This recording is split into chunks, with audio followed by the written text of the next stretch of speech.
All right, hello everyone. Welcome to our first of several panels of 2023 with our friends at Adventurely. My name is Jalen Vasquez. I'm the director of Freelancers Hub. We're a free co-working space located in Brooklyn, New York, operated by Freelancers Union and the Mayor's Office of Media and Entertainment. We also have various programming, both virtual and physical, for freelancers to develop their skills and pretty much take their business to the next level. Freelancers Union also helps freelancers obtain affordable insurance, as well as pushing advocacy to help freelancers and independent workers nationwide. And we're very happy to have this panel discussion today. We're going to be talking about responsible approaches to digital nomadism. Nomadism's been a growing thing, especially since quarantine and COVID.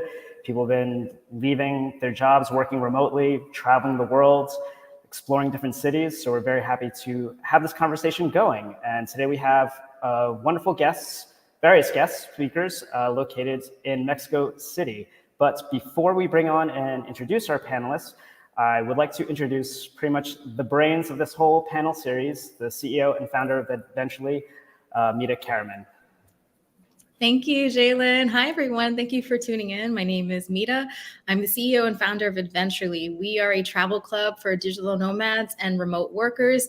And what we have created is an event series called New York City Nomad Village. So how did we get from having a travel club to creating New York City Nomad Village?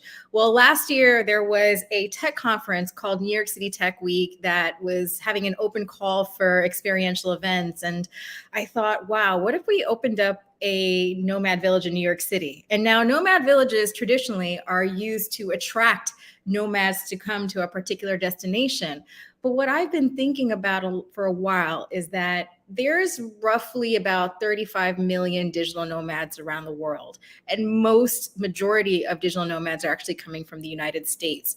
So I was thinking, what if we could create support tools, education, panels, and discussion about supporting nomads in a responsible approach to nomadism before they leave US soil? So our nomad village is kind of a reverse nomad village. It's more about exporting nomads with more just conscientious thinking about how to approach their nomadic journey abroad responsibly and sustainably.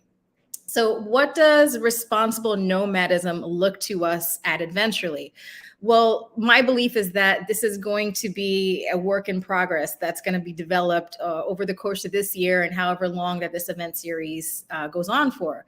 But for now, these are the primary points that we at Adventurely believe are things to consider when somebody is trying to be responsible in their digital nomad approach. The first thing is making sure that the local economy is boosted.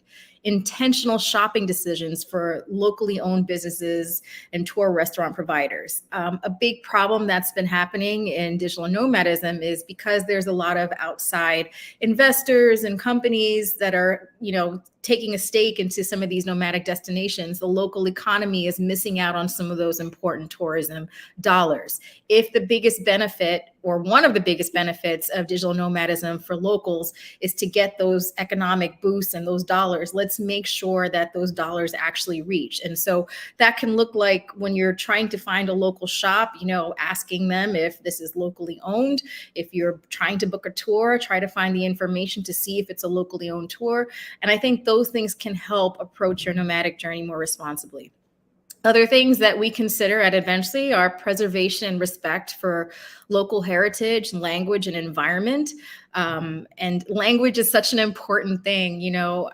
Our personal belief is that it is not the responsibility of the destinations welcoming nomads for the destination to learn how to speak English for American nomads.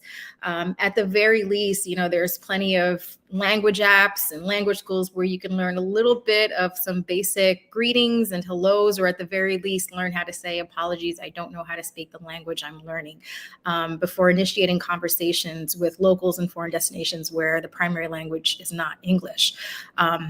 Local jobs, preserving local jobs. As digital nomads, by definition, we are remote workers. We're not working for companies that are in the destination. So making sure, especially if you're a freelancer, that your freelance work is not there for that destination. You're getting your clients back home. Another thing that we think about is local housing, that local housing doesn't become sparse or overpriced. Where we see this happening a lot is when digital nomads become slow-mads, and maybe they might have a short-term lease or a long-term lease, and they may want to sublet it so they can go and nomad somewhere else. And it's really important that if they do a sublet, that those prices stay within the actual price that they did, and not that it's marked up so that they can make some kind of, a gain on that. And that helps with displacement issues. Another thing we think about is intentionally integrating with locals and building friendships with locals, not just staying within a nomad expat bubble. Now, we understand that it's important when nomads get to another destination that they want to find like-minded people. It's actually something that we try to do it eventually. Well, nomads find like-minded people, but it can't stop there. Because what you don't want to create is a paradigm where locals feel like they are second-class citizens or they are living on the periphery. So while it's important to have people there to welcome you that you understand and know from your own culture, it's so important not to stay in the nomad bubble. Most people nomad, like 1 month is considered a standard nomad experience. And just really question, if you've been nomading in a place for a month or longer, just really take the time to examine how many local friends you've made. And that could be a gauge for you to personally explore, like, how much you've been meaningfully integrating. The other last two things that we consider with responsible nomading is participating in local volunteer work, charitable donations, and or skills share transfer when possible. In addition to partnering with Freelancers Union and Freelancers Hub for this event series, another partner that's involved is called Nomads Giving Back. Nomads Giving Back and their affiliate service, Nomad Skillshare, empowers you to learn the skills to live the life you imagined and inspire you to give back to the communities you call home away from home. They are a socially conscious team of more than 100 volunteers and ambassadors that have hosted thousands of global citizens at social impact events, trips, courses, masterclasses, workshops, masterminds, and Skillshare. You can learn more about them at nomadsgivingback.com. And then the last thing that, as of today, that we consider in our responsible nomadism approach at Eventually is to remember that we are guests. We are guests. To be mindful of creating that paradigm when locals feel like they are the outsiders to their own communities. So with that, and in this event series, every other month for 2023, we've partnered with Freelancers Union to pick a different destination and invite different speakers who've had experience in this destination to talk about what responsible nomadism looks to them. For each event, we're going to have a nomad freelancer who's going to talk about their experience freelancing. and then their experience freelancing and working remotely in the destination. And then also we're going to have a local voice come in, because we need to have the locals come in to share the local opinion about nomadism and how to meaningfully integrate and support locals. The last speaker that we're going to have for each of these event series is, we're also going to feature a really interesting tech tool for each of these events, so that you guys can also consider the work responsibility side of responsible nomadism. And so with that, I am so pleased to introduce to you Darren from Work From. Now, Work From is a really cool tech tool that you could use in your digital nomad journey to help you stay responsible from work and efficient and productive. And I will let Darren do a very fast demo of Work From. Hey everybody, it's good to see you today. My name is Darren Buckner and I'm the co-founder and CEO of Work From. And we are a virtual co-working platform that's helped people, professionals all around the world, be better connected and to work more productively while remote. So we've been on a mission for some time now to make working remotely easier. We've created a number of popular tools and technology, heavily used community platforms, and several other types of support for digital nomads, for remote workers like ourselves, so that we can always have what we need wherever we are in the world. We've welcomed more than 150,000 people into our community. And as I mentioned, we have a suite of different tools that make it much easier for you to get your work done wherever you are. One of the things that I want to talk about today, one of the tech tools that I wanted to present to you, is one that is really making a big difference for a lot of folks, again, including ourselves, in the way that we work. And what you're looking at here on the screen, what I'm about to demo for you, is one of our virtual spaces. Now, these virtual spaces, if you will, are a place to connect with other people. You can see here that I'm also in this room. I have a presence here on the video. But there's a lot going on in these spaces that make these really special when you're connecting, when you're getting your work done, and when you're able to get some of that presence and that sort of that nearby feeling of others working with you. I'm going to talk a little bit about also what we do in these spaces, something really exciting, a new project that we have called Work Club. But let me just talk about this room for a second. As you can see, we have a backdrop here that's featured. Now, this backdrop appropriately is Mexico City. And this is one of the very special things about our platform, is that it can be visually appealing. It can really get you drawn into feeling like you're in a location. These spaces can be customized in so many different ways, and I'm going to walk you through just a few ways so you can kind of get a feel of how quickly you can make these places be something that represents something important to you, or maybe to your community, your team. So we have these really interesting design tools that allow you to change what the look and feel like, what the look and feel is like quite quickly. We have pre-designed themes. I'm going to show you a few of these and what happens when I select a different one. So I'll select this one here, and you can see almost immediately I'm in sort of a different place, right? And you can create your themes and save them so that you have places that that represent, again, what are important to you and what be important to your brand or your community. We also have music that is available in these rooms, and that's a really special thing, because as we all know, being able to have ambiance can help us really feel as if we're in a shared space, as well as can fuel our productivity. So if you look down here in the bottom right, we've got a music player. Now, this music player can be connected to YouTube Music, Spotify. There's a number of other things that you can connect it to, so that you always have the ambiance in the space that, again, fuels your productivity. We also have a couple other key features that I want to show to you really quickly. You can see that overlaid on this backdrop here are some things that allow visitors to your space to interact. One of them is your goals for today. So one of my goals for today is to give this demo. And when I do that, it shares my goal into the room, into the chat. And it also gives me a little bit of a checklist that I can use to make progress on that. And then when I am able to accomplish that, when I check this off, it also shares it to the room. And that's really important when you're working together in these spaces, which is something that we often do. In fact, we have a new project that I mentioned sort of at the top of this called Work Club. And if you go to virtualworkclub.com, you'll be able to see more of what Work Club provides for you.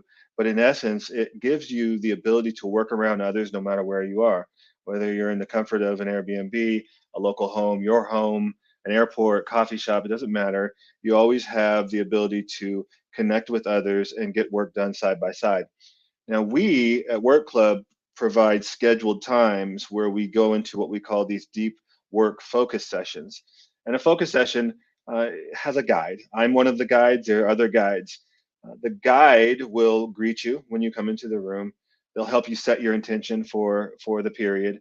Usually it's an hour or maybe 2 hours. And then they will guide the room, you and others, through periods or segments of focus and then short breaks. Very similar to a Pomodoro technique, if you know what that's like.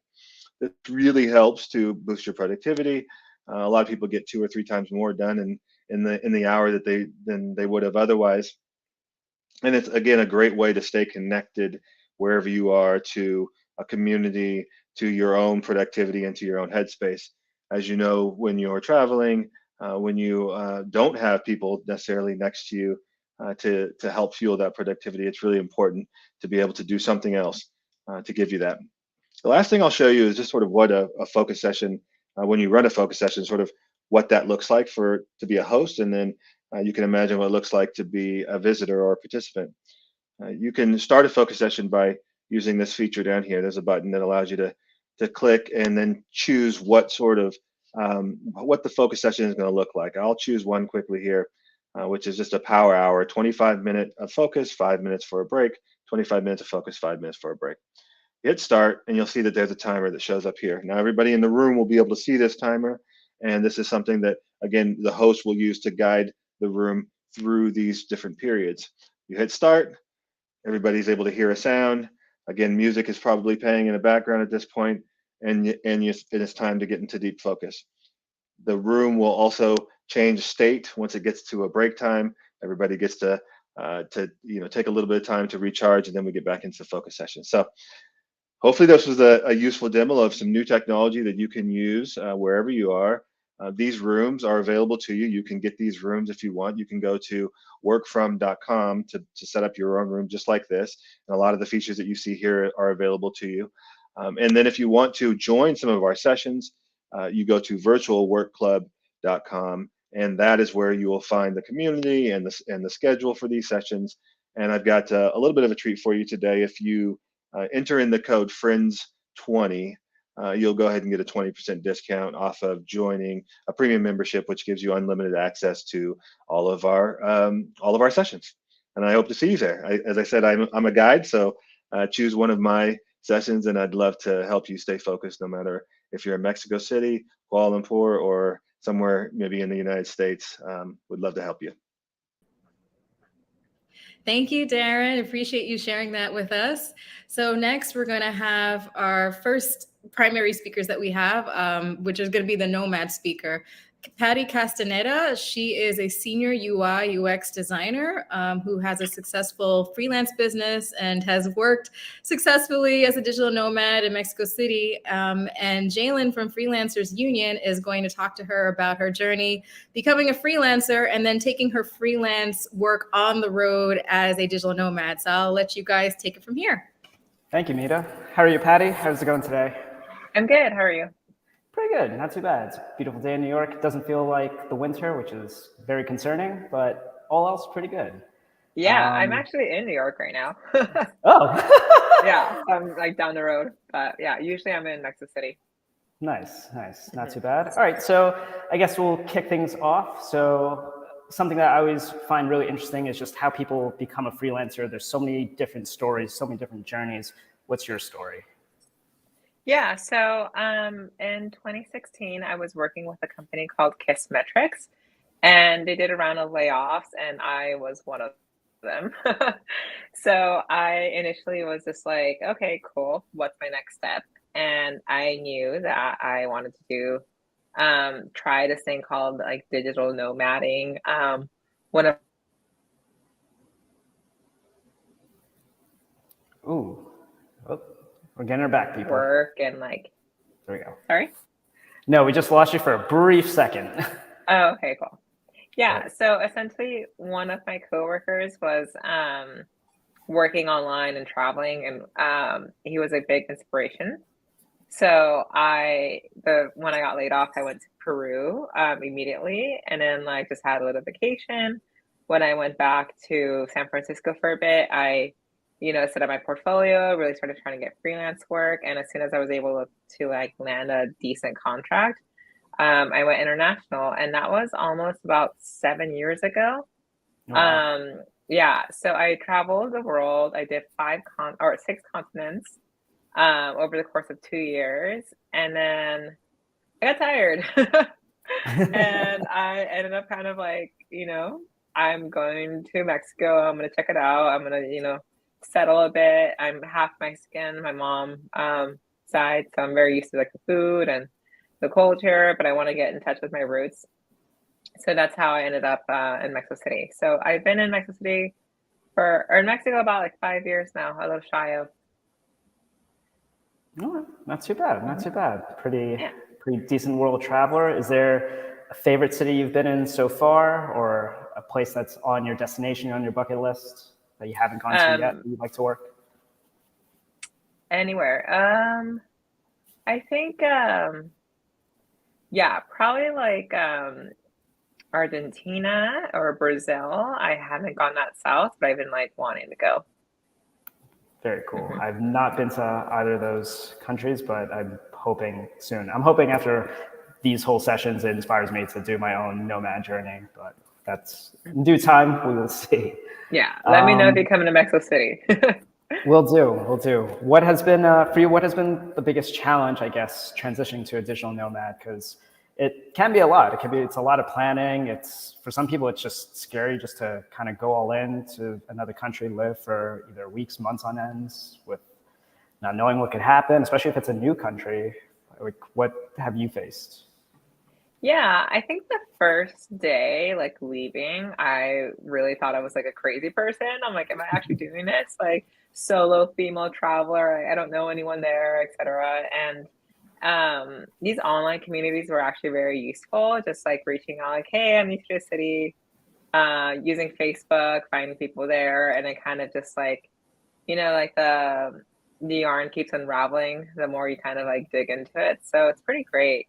The community is really large. So like I originally was gonna just go to Mexico. I went to Playa del Carmen as my first place, and then I ended up meeting a lot of people who are traveling everywhere. So I kind of just like linked up with them and like continued traveling. So there is sometimes like you do get periods of like loneliness and kind of just like, what am I doing? But as an overall, I think it's not very lonely if you just engage in the community. Yeah, of course. Do you have, aside from that, do you have other tips that you can give to aspiring nomads of just things like do's or don'ts, or things that like they may not think of at the time when thinking to do digital nomadism? Is there just like that one thing that's just like, oh my God, how could I forget that? Yeah, I think I'll probably give some targeted advice for anyone if they're like a designer or like interested in getting onto like UX and UI design. I think UX design is kind of a little bit harder to do on the road, because I think if you're used to doing it in office, you kind of miss those like whiteboarding, collaborating sessions. So that's a little bit like, I think that will never really kind of come to the same way how it was before. So just be aware of that. I know that there's like online whiteboarding applications you could utilize, but it just doesn't have the same feel. Another aspect is like, depending on what your level of experience you are, is like, if you're considering switching into being UX designer or UI designer, I would recommend going full-time in-house first and getting a few like years of experience before you go on the road. And then, just being able to like kind of, understand it more, versus like freelancing is sometimes like patchwork. You just get hired for like one specific project, but being able to understand the whole as an overall is, usually a little bit more easier if you've had that experience. Yeah, I can imagine. Are there any, or do you face any issues specifically with like the time differences when traveling to different countries? And I don't know where most of your clients are based. I know that's a big factor as well. Like I know a couple of people that they'll work in Japan, but they have to do like the 12-hour time difference for a meeting here. And it's it's a little bit hard on their schedule. Yeah. So that's definitely something I struggled with because when I was in Egypt and just like Europe and etc. And that was fine. I mainly work with American clients. I'm American. So it's a thing where once I got to Asia, oh God, that was difficult. Like I like my quality of life and like working in the middle of the night or just like doing these like, quick calls just wasn't my style. So and I had a contract or two drop because it was just really hard in time zones. So that's why I moved to Mexico and I'm chilling in American time zones. I'm like eating tacos. I love it. That was Yeah. going to be my next question. Why Mhm. Mexico City? I know you said you were another place in Mexico before. I guess just what drew you to Mexico City? Yeah, I had a friend who had an apartment and I've heard good things. And I think the secret is out now. Mexico City's dope. It's so fun. There's so much to do. The food is amazing. For me, I have a dog. She's actually Mexican, my dog, so Oh, it's very pet friendly. A lot like this a great community of people, and there's never like a boring moment. Whatever you're interested in, you just like reach out to people and you'll find your way and just engage in your communities. Yeah. cool. And that kind of leads to, I would say, our final question, just because of time reasons. hmm What do you think are the best ways that nomads can get involved in the community within Mexico City, and how can they interact and give back, which is essentially the whole purpose of this talk? Yeah. So I think Mina did a good job kind of going over some like the cultural aspects of, just being, you know, I don't know, like considerate and like, just being understanding of you're living in a different culture. In my experience in Mexico City, I've been able to work with some charities and whatnot. So I was working with a charity called CDMX Ayuda Mutua, which is Mexico City Mutual Aid. And we were able to fundraise a lot of money through COVID um, to be able to give back to communities because they just weren't working and everyone works like day-to-day wages. So they were impacted highly. Through that, I learned of a few different charities that I like. I also, so like Techo, Casa Frida, those are really great charities to get involved with or just even donate to. And then Saida is another one. And the charity I like most that I'm going to plug is Casa del Mestizo. That's where my dog is from. And it's a no-kill shelter. They usually have like 150, 170 dogs at a time. They're not actually registered as a, organization. And they're just people doing it. And it's beautiful. So I do pet portraits and I give them like a commission of my pet portraits. And also you can go and like you can just donate directly, just give them cash. Or you can even just go and walk the dogs and it's very, very pleasant. Like, just go walk some dogs that need some sunshine and it's a great organization. So that's Casa del Mestizo and that's actually in Roma Norte. So it's kind of popular amongst the expat crowd. Yeah, go walk the doggies, give them cash. That sounds awesome. That definitely sounds like something that I would definitely do just to give back. Like I would love to just like do like foster homes for dogs. Like unfortunately with my schedule, I can't take a dog full time, but temporarily I would love to. Like I love dog sitting for my neighbors, whatever it may be. I will always say yes if they ask. Yeah, you'll get a foster fill eventually. Just keep it. Yeah, that's great though. But thank you so much. Do you want to like share out your socials or anything where people can find you if people want to stay in touch with you? Yeah, so my name right here. Can you see it? Yep. Patty Creates. Look my dirty nail. It's my manicure needs work, but yeah, Patty Creates online everywhere. So yeah. Awesome. Well, thank you for taking time of your day to do this. Hopefully we'll meet in person. If you're still in New York, come by to the hub for co-working.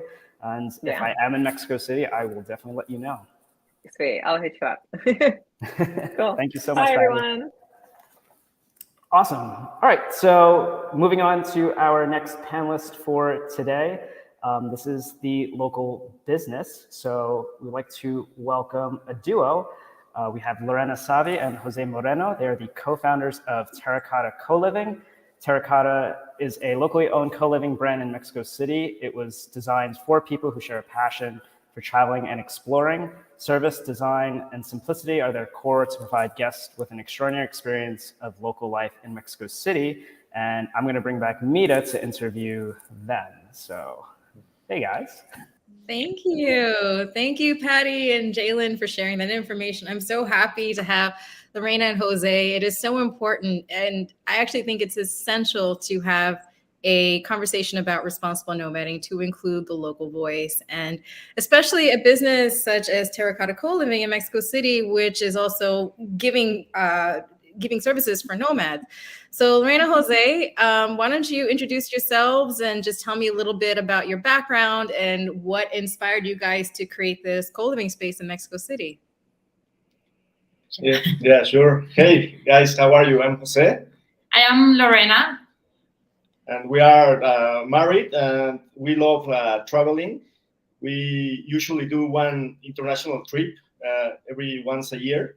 And we love about meeting new people, new places. And we have dedicated our life, last 10 years of our life in hospitality.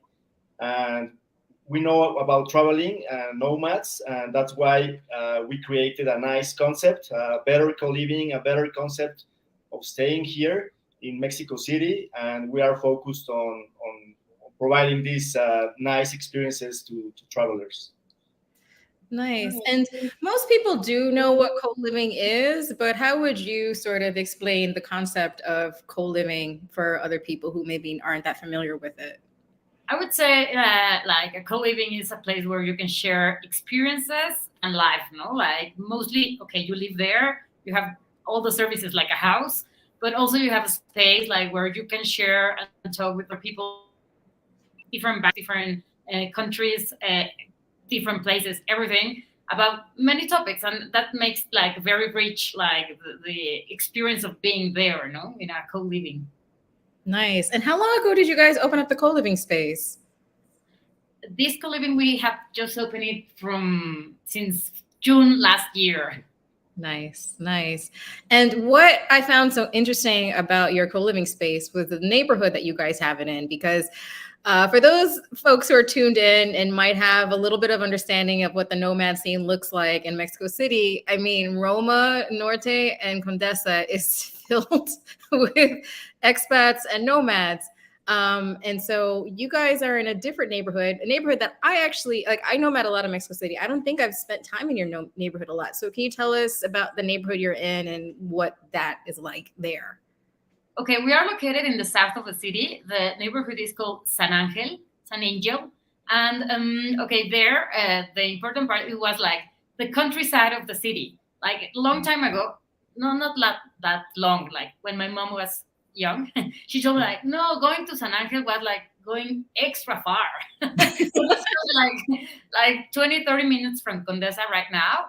And it's one of the most beautiful neighborhoods in the city. Like they have the old feeling, no? Everything is like rocks in the streets, and these old houses, like very 15th century. Yeah, 15th century, very colorful, and just is very nice. And the services around it, like you have everything, no? There's the main roads, Periférico, Revolución, Insurgentes. There's like transportation. There's parks around and a lot of culture near us. And you have in Saturday you have this nice Plaza San Jacinto, which is full of artists, painters, and many artists. You can see handcrafts of Mexican artists, and it's very colorful, and it's such a beautiful experience to spend your day in the Saturday with your family or your friends. And it's surrounded, as Lorena was saying, with many different kind of places. No, you can have quesadillas, which is you go to the local market and eat there, tacos, quesadillas, and spend some time in the local culture. Or you can have like mid-end or high-end places if you want to enjoy a better place. All of them offer like Mexican platters and Mexican experiences. It's very nice. Nice. What would be two places to visit in San Janel? Like maybe 2 restaurants you like, or a park you really like. Like, let's pretend I'm a guest that's staying at Terracotta and I want to go out with my map and explore the neighborhood. What are 2 things? So the Saturday event that you Let's go pasar sábado. Okay. What are 2 One- other things to check out? Maybe like a restaurant or a park or something else, a museum. I would say that the restaurant would be San Angelin. This is the classic of the classics in the city. Like, Okay. yeah, you have to go there. It's like an old hacienda, and the service is very nice. Like, if you go on Saturdays, please do a reservation because it's crowded. Okay, and because like we eat a lot of tacos and quesadillas in the United States. So what would be like a super Mexican, like very authentic thing that's like, okay, now you're eating some real Mexican food. This is not like gringo food. Like what's like real Mexican? Like what's something that maybe they serve at this restaurant that you think would be interesting to have? Mole. Mole is the thing. It's like a curry, like a Mexican curry made of chilies and chocolate. Yeah. And there, like, you can try mole with chicken and rice. That's 100% Mexican. And a lot of, like, I don't know, all the dishes there might be like a kind of international, but some have the Mexican touch. Awesome. So you guys are both from Mexico City originally too, as well, yeah? Yeah, Yes. correct. I think it's really important for people who are coming to work remotely in Mexico City to have a chance to really understand like some of the important history and cultural aspects of Mexico City in general, not just in San Janel, but just all over the city. Are there any places just in general in the city that you think like a foreigner coming to the city can like learn a little bit more about the history, or important history things that you think is important for them to understand what Mexico City means to Mexicans? Yeah, I would say, like, first of all, downtown. Like, downtown is the place, the cathedral and all the Zócalo, that is the patio, a huge patio there. You have to understand there because that's where our history began. It was a lake. It was the middle of the lake. And okay, now it's everything covered with streets. And yeah, you can walk where the lake was, no? Then Xochimilco, like, it's very south to the city, like much south than San Angel, southern than San Angel. And there is the last part of the lake that is left. So you can go there and understand, like, everything is floating and houses floating in the lake and people having crops. Like, most of the crops we eat in the city come from Xochimilco, and they grow them there. And then you can see how the old city existed and they lived, no?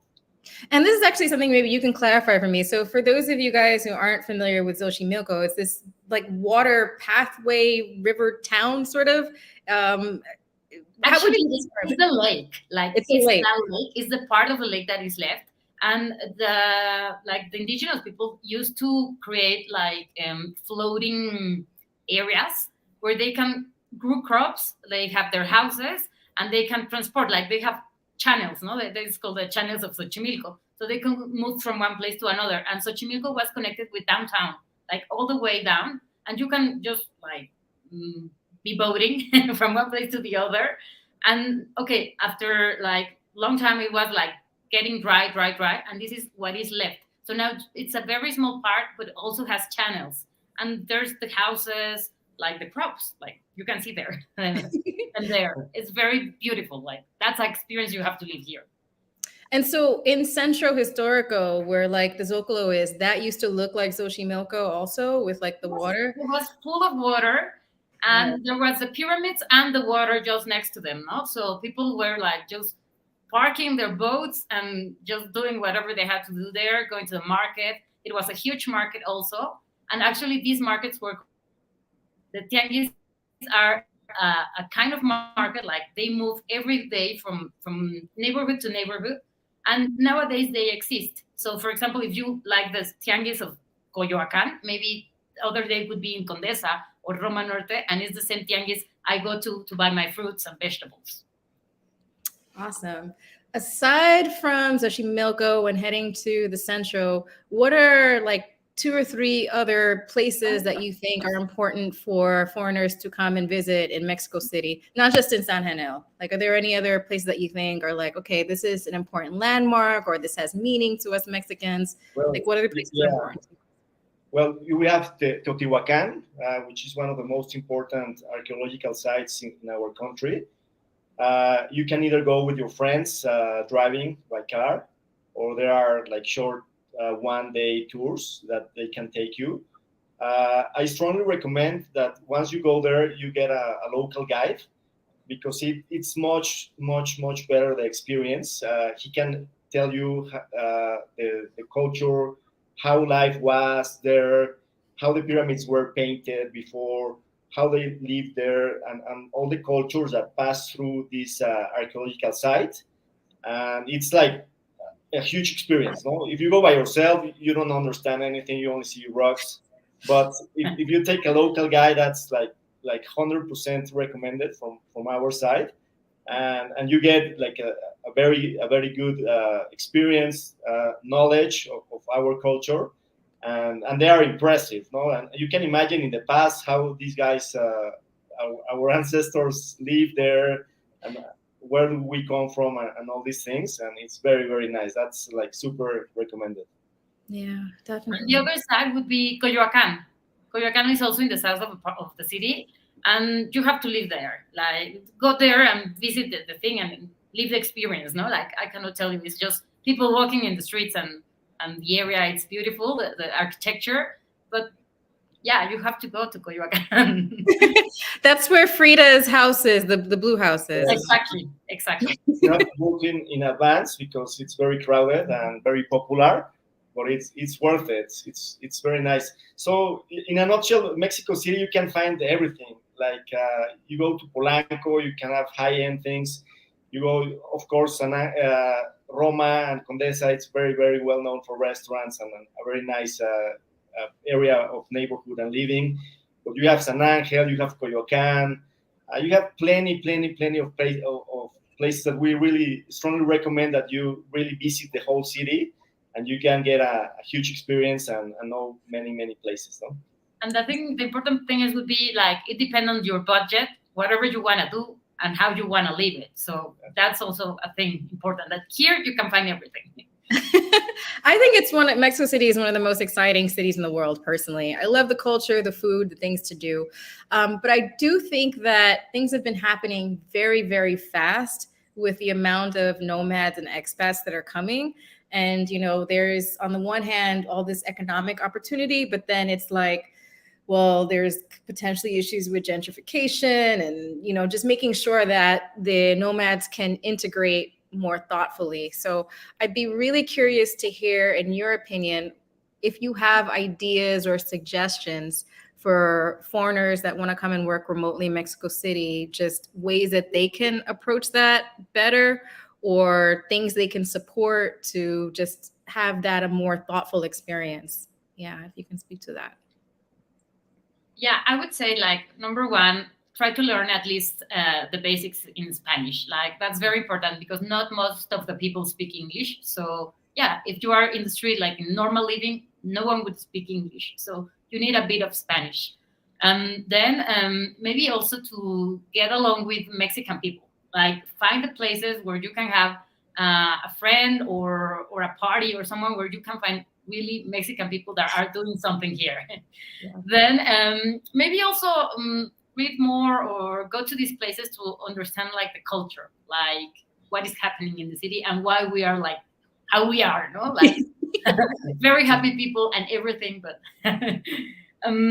also I think that is important is to be very conscious about the way you talk about like the look of the people. Yeah, if you are staying here for a long time, like more than 1 year, maybe you really love our country, and then you might decide to start living here, start doing your papers, like yes. The papers here, and the giving back, maybe also with these social charities or things that are in your interest. No, that there's like a lot of projects. We have found like a lot at different, or any topic you would like to share also, no? Yeah, you bring up a really good point that we should probably add to our opening slides for because we're going to be developing these responsible guidelines over the course of the year.